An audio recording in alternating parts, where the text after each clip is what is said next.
大频道云大集500条手机催命短信，甚至连死亡时间和死亡方式都做了安排，竟然真的有人在短信的控制之下迈向万劫不复，是内心太过脆弱，还是那些文字太过狠毒呢？今天我们就来挖掘事件背后的真相。2012年3月11日下午，辽宁开原市警方接到报案，一名女性被发现在自己的家中喝农药身亡。事发现场是一栋很普通的居民楼，死者蓝文英43岁，是这家的主人，经历过一次失败的婚姻后又结交了一个男友，但男友长期在外工作，两人聚少离多。事发的时候呢，蓝文英正是独自在家，家人呢不理解为什么好好的一个人突然就想不开喝下了农药。那警方到现场后，却发现死者的房间里有种无法形容的诡异感觉，而且是透着一股邪气。死者平躺在自己的床上，房间窗帘是遮挡的，屋内的茶几上还摆着一些东西，一碗米、一瓶酒、一桶香，以一种很奇怪的阵势摆放着，似乎在传达着什么信息。警员暂时还不明白这里的含义。死者嘴角两边有少许残留的农药，房间里也弥漫着一股刺鼻的农药味道。可让警方感到不解的是，装农药的瓶子不见了。一般这种情况，这个药物的瓶子都是直接放在手边或者是一个距离很近的地方，而卧室和家里呢都没有发现，就有些不符合常理啊。那经过几名警员的查找，在室外阳台下的地面上发现了一些玻璃碎片，也散发着刺鼻的农药气味，正是一直在寻找的农药瓶子。这就更奇怪了，那死亡地点是在南卧室的床上，那本应该在身旁的农药瓶却被抛在了北阳台的楼下。那南卧室到北阳台距离大概有10米啊，一心求死的人必然是万念俱灰，什么都不顾啊，似乎没有必要在临死前再走10米，那把瓶子扔到外面。后续呢，法医在死者的脸上又有了新的发现，右侧腮部位置有一个直径大约1厘米的破皮，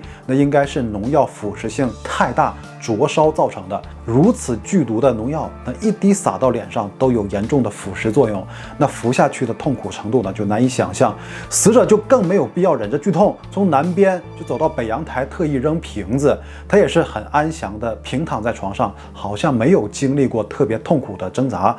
综合以上呢，警方怀疑在事发的时候，或许家里呢还有另外一个人的存在，自杀或许只是个表象。那死者的妹妹回忆，事发前几天每天都有人给她发信息，尤其在3更半夜的时候发，还特别密集。姐姐每次都回复信息到很晚才睡，白天状态也很差。那母亲也说，她在那段时间表现出了不安、魂不守舍，尤其是手机短信铃声响起的时候，感觉非常紧张。家人第一感觉是不是得罪了什么人，受到了人身威胁？那么死者手机里的那些信息和这宗离奇的自杀有没有什么必然联系呢？在经过家属的同意后，警方用技术手段把密码破解，果然发现了问题。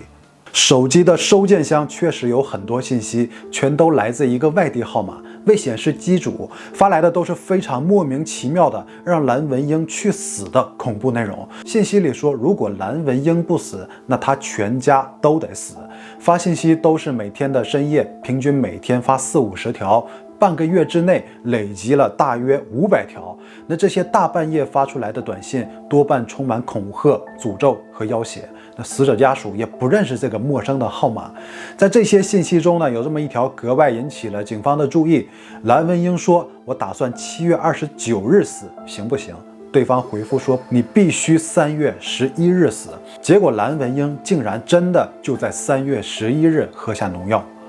那从这些内容来看呢，蓝文英的生死竟然被别人所左右了，而且对方是通过文字的方式不断催促和说服。那蓝文英长期在半夜3更接到这种信息，非但没有告诉亲友或者是报警，那整个过程还一直服从对方的决定。那这种事情就让人感觉匪夷所思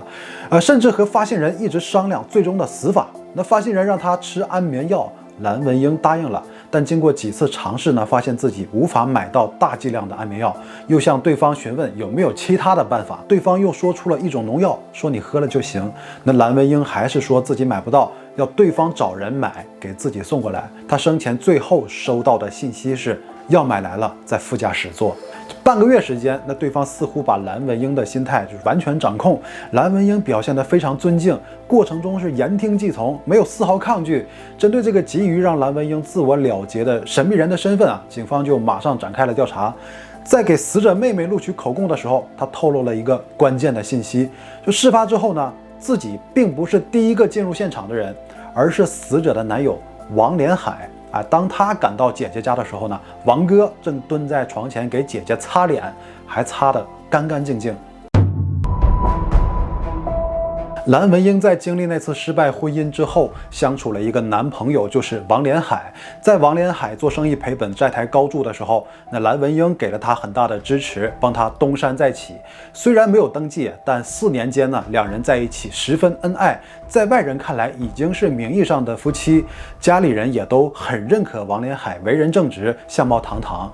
没领证也问题不大。那两人在一起好好过日子就成。长久以来都已经把他当成了自家人。王连海平时在吉林工作，偶尔才回辽宁开原一趟，但这次刚进家门就撞见女友已经死在床上，口吐白沫。那事发后，警察问王连海有没有打急救电话，这王连海说没打，这人已经没了，就感觉没有再抢救的必要。就听到这儿呢，就感觉这人的反应很不对劲了啊！就女友死亡，第一反应不是全力抢救，就未免太过消极，甚至是无情。然后他是在3月10日到了开原，第二天3月11日，蓝文英就喝下了农药。难道这些只是巧合吗？警方对王连海几天的行踪就进行了详细的询问，而王连海的解释非但没有给自己洗清嫌疑，反而加重了警方对他的怀疑。因为他3月10日回到开原，却并没有在家里住，而是告诉死者妹妹说自己出去住宾馆了。一个常年在外地工作的人回来不到家里和家人团聚，而是自己去外面住，在家庭关系和睦的前提下，就没有理由这么做。警方就去了他所说的宾馆结果发现他在说谎，那家宾馆根本就没有他的登记记录。面对被识破的谎言，王连海又说出了自己的苦衷确实没去宾馆，因为自己处了一个相好，那天呢就是去了另一个女人家里住的怕这个事情败露了，对自己这个影响不好所以就说了谎。经过证实呢确实有另一个女人的存在。那事发当天凌晨，两人也在私会，可警方很快又发现了他在说谎。王连海说自己早上8点离开了情人家，可实际从监控中可以清楚地看到，他早上7点14分就驾驶黑色轿车离开，这和他说的8点钟足足相差约45分钟。开原是个县级市，面积并不大，回家的车程不足15分钟，而那条路向来不堵车，那么他如果直接到家，还有半个小时的时间空白，可以做很多事情，甚至完全足够他做下一起命案。他多次编造谎言来迷惑警方，在那45分钟的时间里，一定藏着不可告人的秘密。那面对询问的王连海说自己的记忆有些模糊可能在路上取了一些钱，或者停车去做别的事情那虽然他的嫌疑在不断上升，但是这些都不能证明他和蓝文英的死有直接关系。这时候警方就突然想起了最后那条短信，药买来了，在副驾驶座。于是警方就做了一个大胆的假设，这个农药会不会就是王连海在那说不清楚的45分钟内买的呢？警方开始对全市的农药店进行排查走访，很快一位农药店收款员就认出了王连海。因为案发当天他是店里的第一位顾客，所以店员对他的这个印象很深。挺胖的身材，那扮相也不像是到店里买货的农民。农药店里有3个监控探头，完整的记录了他买药的全部过程。监控显示，3月11日早上7点46分，身材较胖的王连海走进这家农药店，拿着手机假装打电话，同时走到货柜位置，那上下找了一会儿，又问了店员才找到。他随后拿着店员开的票据去交款，交款的过程中还抬头四处张望，并朝摄像头的位置瞄了一眼，赶忙拿起收据转身就走。或许是由于紧张，都忘记拿找回的零钱。被店员叫回后呢，他又拿着零钱和收据去柜台取农药，然后离开。面对铁证如山，王连海的谎言编不下去了，他承认整个事件都是自己精心策划的。当时也说不上咋回事了，就有一种那种邪念，就想让他去死。为什么想要死？就想自己过。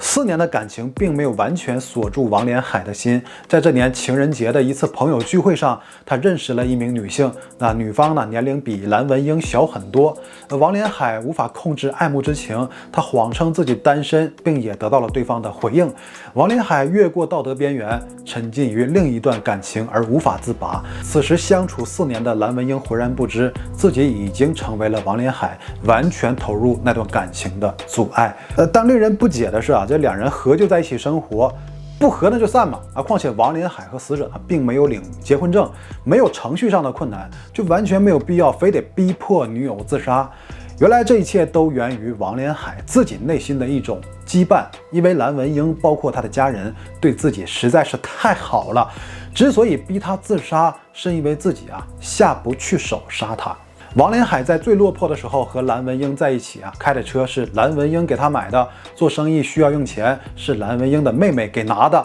蓝文英的父母对他甚至比对亲儿子还好，所以当有了外遇之后呢，他想要和女友分手，可他却发现自己说不出口，害怕自己的形象全没了，就想到了自己避免被套上白眼狼这个帽子的办法。认为最好的途径就是让蓝文英自我了结，就能全身而退。鬼迷心窍认为只有让蓝文英去死这一条路可以走。可即便是他有了这种想法，更让人费解的是，为什么蓝文英作为一个成年人，会在王连海的不断引导之下，一步步结束了自己的生命呢？你给他发这些的时候，他知道是你发的吗？不知道，以为是神仙发，然后跟神仙唠嗑。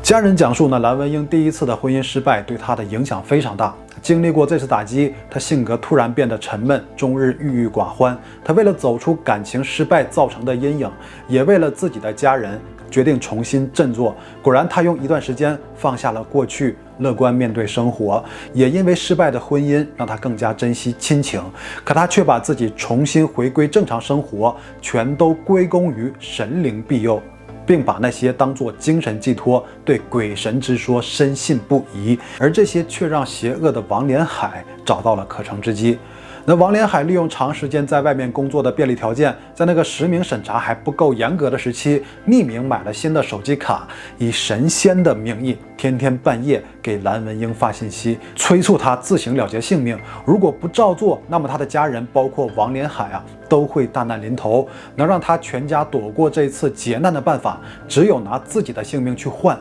但还承诺3天之后会把他的性命还回来。这换了任何人都不会轻易相信可偏偏蓝文英她就是深信不疑，她决定为了自己的家人，值得去做这一次牺牲。3月11日早上，王连海到家后，在楼下解锁蓝文英的车门，把农药放在了副驾驶位，然后给他发去了信息。8点刚过，蓝文英下楼到车里拿农药，随后上楼。躲在角落的王连海看到之后呢，感觉这事儿应该能成，自己在外面闲逛了10多分钟，然后去了蓝文英的母亲家里，利用他的家人做自己的时间证人，证明蓝文英喝药期间呢，他没有到过案发现场。10点钟左右，他偷偷给蓝文英拨了一通电话，确认一下有没有喝农药，人还在不在。如果有人接电话，就说明农药没喝。结果电话那头无人接听，王连海确信已经事发，他就和蓝文英的家人说：“哎呀，我这个突然心慌感觉有点闹腾，要回家去看看。”那回到家进屋一看，那确认女友已经死亡。蓝文英甚至还按照短信里的嘱咐，利用大米、香和白酒给自己摆了一个还魂阵。王连海马上开始整理现场，摆好死者的遗体，还顺手把农药瓶子拿到北阳台给扔了下去，通知蓝家人到现场，又阻止拨打急救电话。王连海自我感觉很良好高估了自己煞费苦心布下的局。警方第一次查看现场的时候，就发现了太多可疑之处，并识破了他的谎言。王连海无法逃脱法律的制裁。